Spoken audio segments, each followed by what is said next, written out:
ये कब कहा था नज़ारों से खौफ आता है। मुझे तो चाँद सितारों से खौफ आता है। मैं दुश्मनों के किसी वार से नहीं डरता। मुझे तो अपने ही यारों से खौफ आता है। ख़िज़ा का जब्र तो सीने पे रोक लेते हैं। हमें उदास बहारों से खौफ आता है।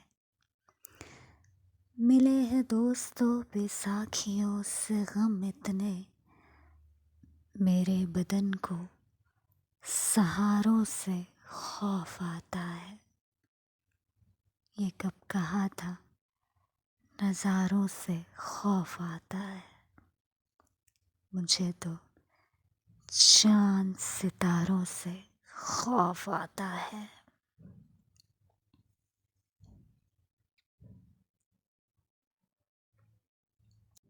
हाय एवरीवन, आप देख रहे हैं मेरे प्राण से डेली लाइफ। और एक सब्सक्राइबर हैं, उन्होंने मुझसे पूछा था कि प्याज और लहसुन किस तरह से ग्रो करते हैं, बल्कि उन्होंने धनिया और पुदीना भी पूछा था, जो इस वक्त मेरे पास अवेलेबल नहीं है।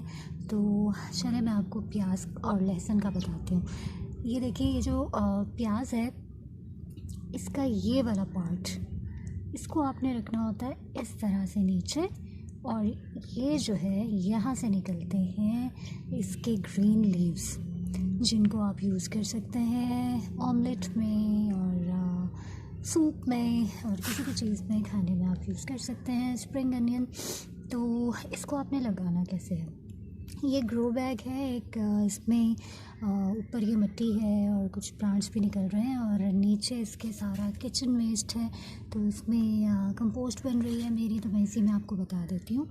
ये देखिए, ये प्याज को आपने रखना है इस तरह से, ठीक है, और इसको आप इसमें लगा दीजिए। ये तो बहुत सॉफ्ट मिट्टी है, तो ये आसानी से इस तरह से हो गया, अदरवाइज़ आपको होल करके इसको लगाना होता है, ठीक है। और साइडों से आप इसको कवर कर देंगे।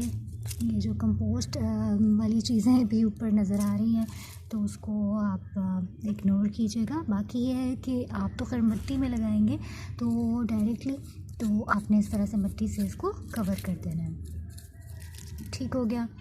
और लहसुन की बात कर लें, लहसुन कैसे लगाते हैं, तो उसको भी आप ये देखिए कि इसका जो ये वाला पार्ट है, रूट्स यहाँ से बनेंगी, आपने उसको इस तरह से लगा देना है मिट्टी के अंदर, ठीक है। थोड़ा थोड़ा इसको बाहर रहने देना है, बिल्कुल कवर नहीं करना है। और इसकी ये चीज़ जो है, यहाँ से निकलेंगे लीव्स ग्रीन कलर वाले, और उसको भी आप जिस तरह से मर्ज़ी यूज़ करें।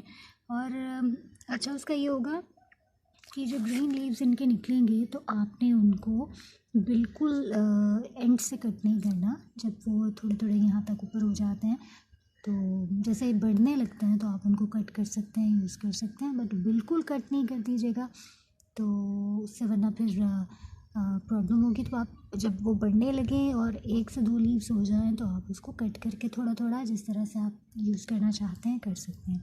तो इसको आपने पूरा मिट्टी में नहीं छुपाना है, ये थोड़ा थोड़ा पार्ट इसका निकला रहने दीजिएगा। जबकि प्याज को आप पूरा कवर कर सकते हैं, बट ये थोड़ा सा पोर्शन अगर इसका भी बाहर है तो बेहतर है, वरना क्योंकि जब आप पानी डालते हैं तो उससे ये गल भी सकता है।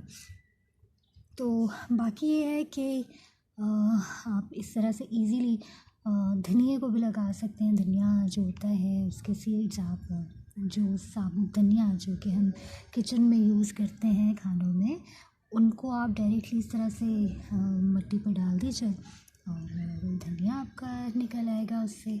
और मिंट को भी आप इजीली ग्रो कर सकते हैं, बट उसको मैं आपको लगा कर दिखाऊंगी और बताऊंगी। तो फ़िलहाल प्याज तो आप इस तरह से आसानी से लगा सकते हैं। और प्याज जो है, इस सीड से भी लगाई जा सकती है, बट आप सिर्फ ग्रीन पार्ट के लिए यूज़ करने के लिए कह रही थी, तो इसलिए फिर मैंने आपको बता दिया कि आप साबुत प्याज को इस तरह से लगा दिया करें मिट्टी में। और अगर आप कम पानी देंगे तो प्याज आपकी नीचे से वैसे की वैसी महफूज रहेगी। अगर आप पूरी यूज़ करना चाहेंगे तो वो भी आप निकाल के यूज़ कर सकते हैं। और लहसुन इस तरह से आप अगर खुली जगह पे इस तरह से लगाएंगे तो ये पूरा का पूरा बल्ब बन जाता है। और जैसा लहसुन होता है बहुत सारी कलियों वाला, उस तरह से ये बन जाएगा। और ऊपर से आप जो ग्रीन उसके जो लीव्स हैं वो आप यूज़ कर सकते हैं। तो उम्मीद है समझ आ गई होगी, और जिस तरह से मैं आपको समझा सकी उतना मैंने आपको बता दिया। और बाकी आप करके देख लीजिएगा। और हमेशा चीज़ कोई भी काम जो है जब तक हम खुद करते नहीं हमें समझ आती भी नहीं है। और ये देखिए ये थोड़ा सा जो ये आपको नज़र आ रहा है ना, ये लहसुन ही है जो कि निकला है इसमें। बट मेरे यहाँ बहुत मसला है चिड़ियों का कि वो कोई चीज़ भी छोड़ती नहीं है। ये जो आपको छोटे छोटे से ग्रीन पार्ट्स ये नज़र आ रहे हैं, ये कोई ना कोई प्लांट ही है जो कि सीड से या किसी भी तरह से ग्रो हुआ है, और उसको चिड़ियों ने डैमेज कर दिया है। तो मेरे साथ तो ये इशू है।